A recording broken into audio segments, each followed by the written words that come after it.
Welcome to Seeking Tranquility in France. This is John, and I'll be reading my essay, Reflections on Bureaucracy and Daily Life in France. Whether French bureaucracy is truly onerous might depend on where you're coming from. A few decades ago, working in Massachusetts, I had an employee who was an Italian citizen, but a permanent resident of the United States.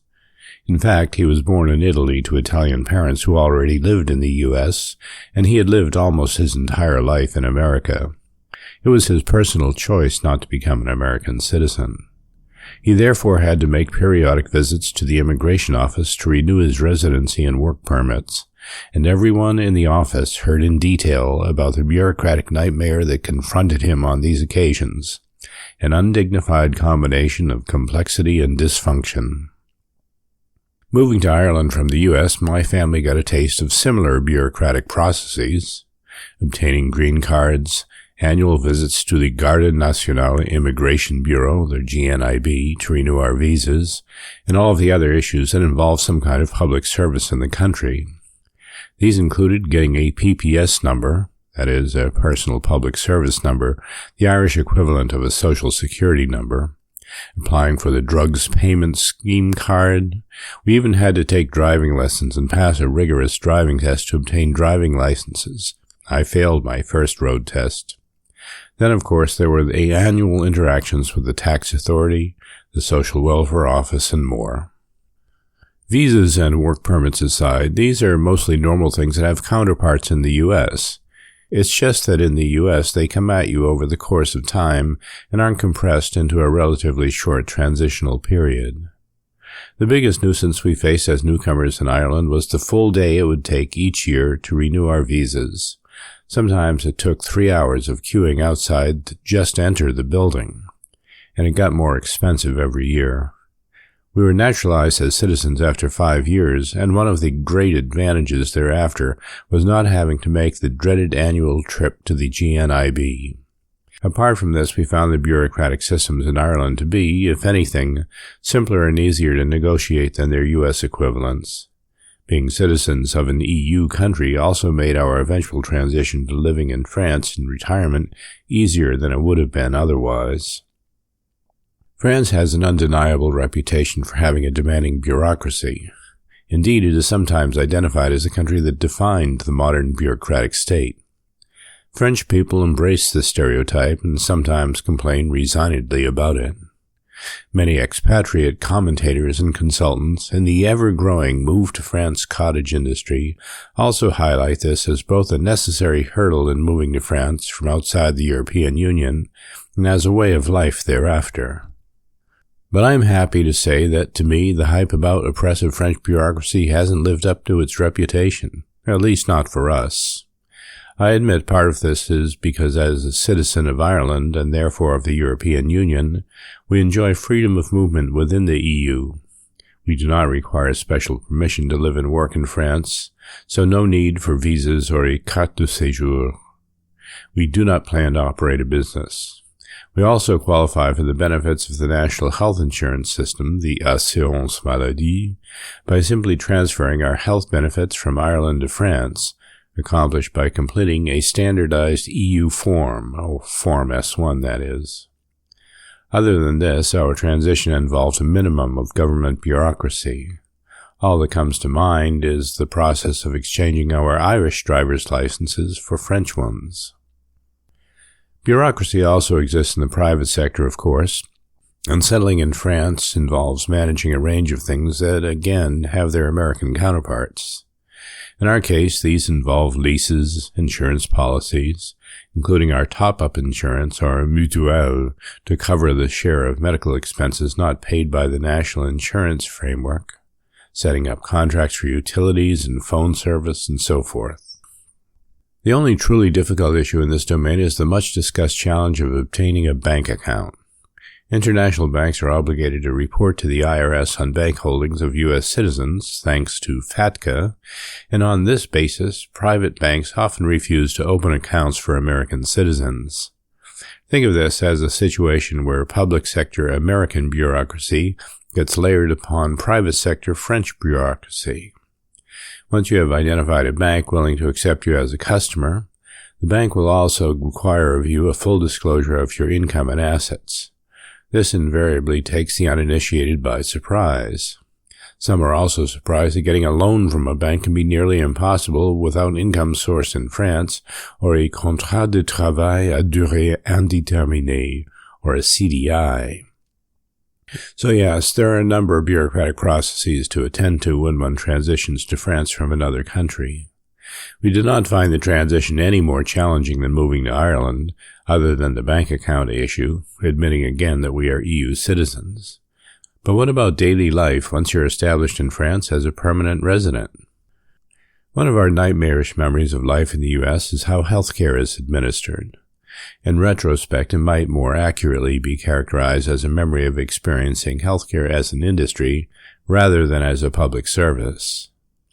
We recollect the annual challenge of selecting an insurance plan from our employees' offerings during the annual, quote, benefits selection period, trying to compare benefits, evaluating costs of premiums, deductibles, co-pays, understanding the in and out of network providers, examining lists to see where our GP fit into things. Then we recollect the healthcare consumer's experience, especially the expenses and complexity of hospital billing with its medical codes, going to the pharmacy and not getting a prescription filled the same day because of a need to verify pre-approval of costs, and so forth. Then there are the inevitable annual deductibles and co-pays. I won't even mention what happens when you contact an insurer's customer service department. Talk about bureaucracy.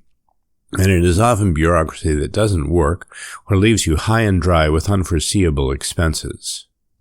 In France, there is nothing comparable to the American process of choosing a major health insurance plan or figuring out how things work in a system with so-called in- and out-of-network providers and so forth.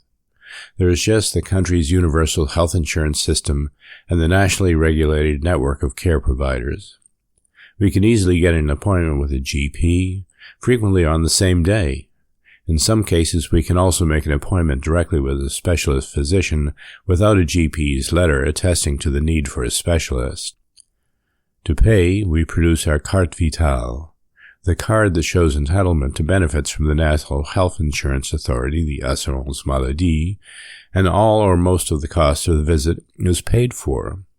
If a cash payment is required in addition, it will generally be reimbursed in part or in full within a week by one's mutuelle. Drug payments are included. I've never paid anything for a prescription drug in France. Dental and eye care is also covered by the assurance maladie. If you're unfamiliar with the system, it might sound complicated, but in practice it's not. It's easy. It's not stressful. And the cost of medical services and drugs is a fraction of what you would expect to pay in the U.S. anyway.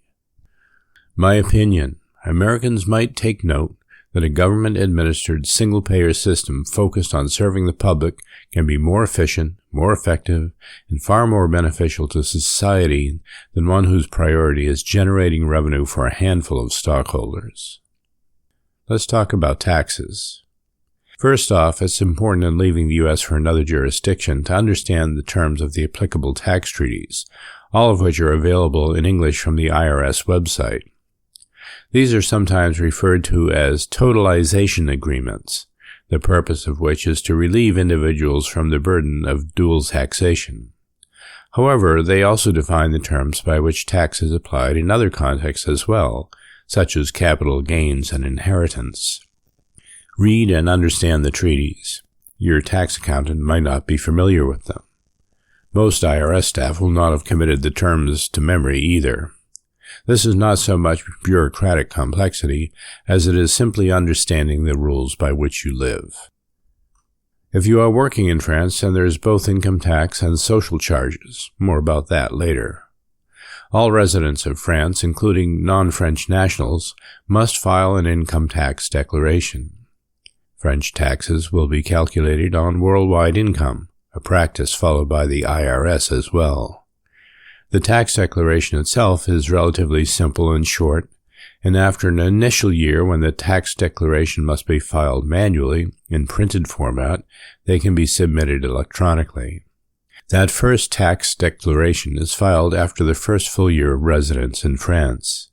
If you are working, the tax authority then calculates a monthly income tax deduction for the next fiscal year based on the prior year's income. Reconciliation with actual income occurs when tax declarations are filed the following year. Complexity occurs when someone who is resident in France receives income for work from a U.S. source. If the employer continues to declare you as a U.S. employee, then you would continue to pay into the U.S. Social Security system and be exempt from French social charges. Otherwise, if you work from home in France and receive U.S. income, you'll pay income taxes in France, and you will also have to arrange for payment of social charges. This is another example that comes not simply from the nature of French bureaucracy, but from the legal arrangements between two international jurisdictions regarding revenue and citizens' fiscal obligations. Therefore, advice from an accountant specializing in cross-border taxation is essential to make sure you meet all obligations. Don't expect the tax authorities to sort this out for you. Part of the French tax declaration includes identifying worldwide financial accounts and assets, including trusts. Still, it's just a list, so it lacks any kind of analytical complexity. It puts things into perspective to consider what's involved as a U.S. national living abroad in filing a U.S. income tax return. Especially once you become resident in a country outside of the U.S. and are faced with the complexities of understanding the concept of the foreign tax credits, IRS Form 1116, the Treaty-Based Return Position Disclosure, IRS Form 8833, the Foreign Earned Income Exclusion, and the FinCEN Report 114, the Report of Foreign Bank and Financial Accounts, or FBAR. By the way, a residency-based taxation bill is currently being considered by the Joint Committee on Taxation of the U.S. Congress, which would alleviate much of this burden. See the Democrats' Abroad Explainer on this issue. You also have to declare any foreign bank balances over the equivalent of $10,000 during the tax year and report how many days you have spent in the United States during that year as well. This relates to the IRS's substantial presence test, an important if easily overlooked detail. So in the competition for the more complex bureaucratic processes, the U.S. wins the income tax match hands down. If you move to France and continue to work, you will inevitably have to deal with filing taxes in two jurisdictions.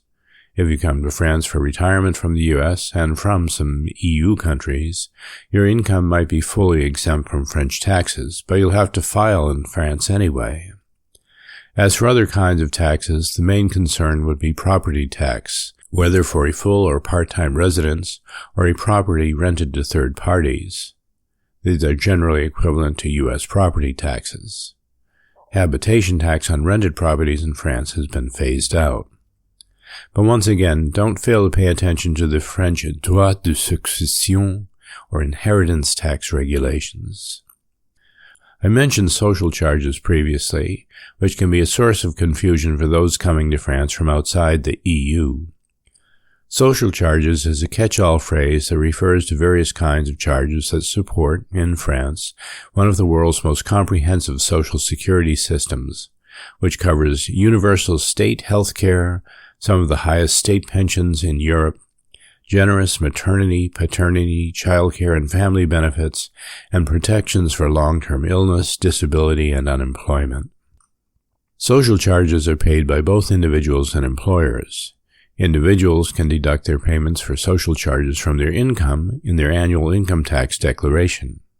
As a result, about half of French households pay no income tax at all. If you are a U.S. citizen and your income is sourced from a U.S. business that does not declare you as a U.S. employee, then arrangements must be made for payment of social charges in France, something to discuss with your international tax accountant and your employer, who would then not deduct U.S. Social Security payments from your pay. Note that retired U.S. citizens and residents in France who earn U.S. Social Security or other retirement income from investments recognized as such by the IRS, such as a 401k, pay taxes on that income in the U.S. as per the tax treaty between the two countries. I could go on comparing other things, but in most cases I'd say the remaining bureaucratic requirements in the U.S. are similar to those in France. These would be for such things as securing a loan for buying property or a car. You can expect difficulty if income is not sourced in France, or if you do not have a contract of indefinite duration. Car inspections, drawing up a will, though French laws of succession are considerably different from those in most U.S. states other than Louisiana, arranging for children's education, and so forth. For me, being settled in France without the burden of acquiring and maintaining visas and a carte de séjour, life is easier, and the bureaucratic requirements, in most cases, no more complex than the parallel processes in the U.S. Ultimately, there are two big areas where the U.S. has incontestably more complex bureaucratic systems. Filing one's annual income tax declaration is definitely easier in France. Many, perhaps most, French residents do not seek the assistance of a tax accountant in doing so. I do not recommend filing a U.S. tax return as a U.S. resident in France without the advice of a tax professional experienced with international clients, at least in the first year of residency. In the case of healthcare, there is really no comparison. Managing one's health in France is largely without the bureaucratic and financial burden of negotiating the arcane healthcare framework in the U.S. The lack of complexity, low costs, and the personal security it provides is priceless. It's such a relief. And for me and my family, that makes all the difference. So is French bureaucracy as onerous as its reputation suggests? If your base point of reference is the United States and you focus on the big issues of taxes and healthcare, then I'd have to say no. If you operate a business, engage in cross-border employment, or have to regularly deal with immigration and authorities due to visa issues, you might feel differently. Just understand that, in living outside of your home jurisdiction, you are not trading one bureaucracy for another. You now get to deal with two, or as in my case, three. Thanks for listening.